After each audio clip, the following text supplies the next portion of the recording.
직장을 다니며 투자 성과가 좋아서 30대 후반에 그는 조기 은퇴했다. 그렇게 3년을 보냈고 진솔하고 솔직하게 느끼는 바를 말했다. 그의 말에 의하면 먼저 직장을 다니면서 10년간 투자로 목표했던 수익을 얻은 것은 정말 운이라고 말했다. 주식과 비트코인으로도 큰 상승장이 되기 전에 시작했다는 것은 결과적으로는 단지 절묘한 우연이며 타이밍이었다는 것. 아마도 매수와 매도 버튼을 몇 번만 운 나쁘게 선택했더라면 이런 결과는 없었을 것이고 오히려 여전히 손실에 허덕이고 있었다는 그의 말은 겸손해 보였다. 퇴사 후에 한 달 동안은 해외여행을 혼자 떠났다. 젊은 시절 떠났던 배낭여행처럼 자유롭게 누비고 그것을 만끽했다. 생각해보면 그때가 가장 좋았다고 했다. 물론 귀국 후에도 한 4개월 동안은 역시나 출근하지 않는다는 것이 그저 신기했고 그 자유감을 만끽할 수 있었다. 반면 시간이 지나면서 예전의 친구들과 절친이었던 직장 동료 몇 명, 서로의 시간대가 어긋나면서 잘 만나기 어려웠다. 그리고 만나도 공감대가 미묘하게 달라지는 듯했다. 과거보다 뜸해지는 관계가 되어버렸고 오히려 인간관계는 옅어지는 느낌이었다고 했다. 특히 공기 소리에 익숙한 평일 대낮의 기분은 왜 자유 속인데도 내가 왜 이렇게 존재하는 것일까? 그런 질문이 몇 번 이어지면서 점점 더 뭐든 해야겠다는 조바심이 들어오는 시기는 1년이 지나고서였다. 그리고 가끔 자신을 비정상적으로 보는 평범한 사람들에게 약간은 일반적이고 평범한 상태로 포장해서 자신을 설명하려는 그 노력이 때로는 불편한 심정이었다고 말했다. 그리고 새삼 느낀다. 세상에는 평범하고 일반적인 사람이 너무나 많다는 것을 말이다. 그래서 파이어족 조기 은퇴 커뮤니티를 좀 찾아다녔지만 의외로 잘 활성화되지 않았고 특히 젊은 조기 은퇴족은 사실 조용히 혼자 독립적으로 살아가고 있었다. 이러한 상태가 그렇게 바라는 것인가? 지속될 것인가? 그는 잘 모르겠다고 했다.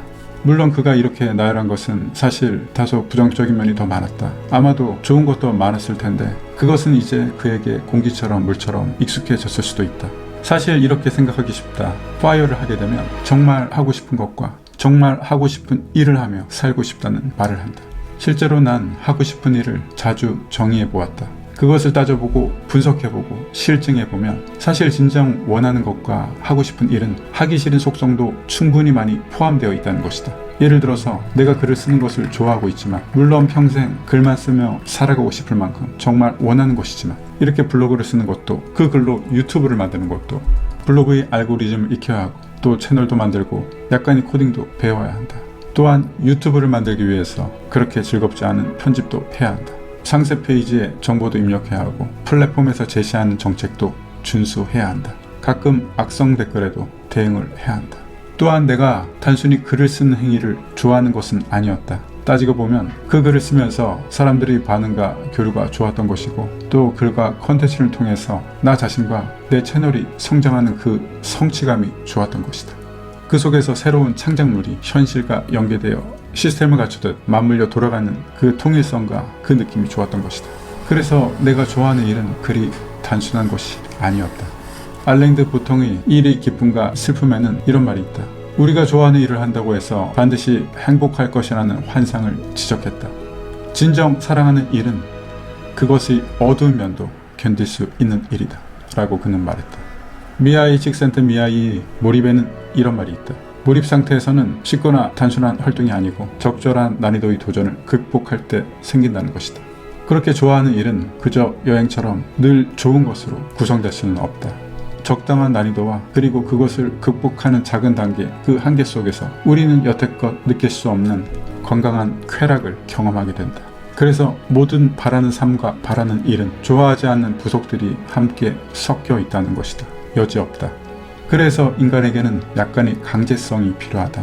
특히 앞에서 말했던 30대 조기 은퇴족에게는 정말 필요한 수단과 장치이다. 약간의 강제성이 없는 조건에서는 우리는 그렇게 좋은 운동도 하기 어렵고 좋아하는 일을 시작하기 위해서 늘 쉽게 주어지는 편함과 유혹과 자기합리화 그리고 인간이 가진 당연한 나태함과 싸우고 이겨내야 하는 인내의 장애물이 늘 존재하게 된다. 이 역시 반복되면 지금만도 못한 일상이 되어버릴 수 있다. 그래서 조기 은퇴, 자신의 독립, 파이어족, 그리고 경제적 자유와 능동적 퇴사를 기획하고 있다면 앞에서 말했던 사례와 단락들을 한 번쯤 생각해 보시길 바랍니다. 감사합니다.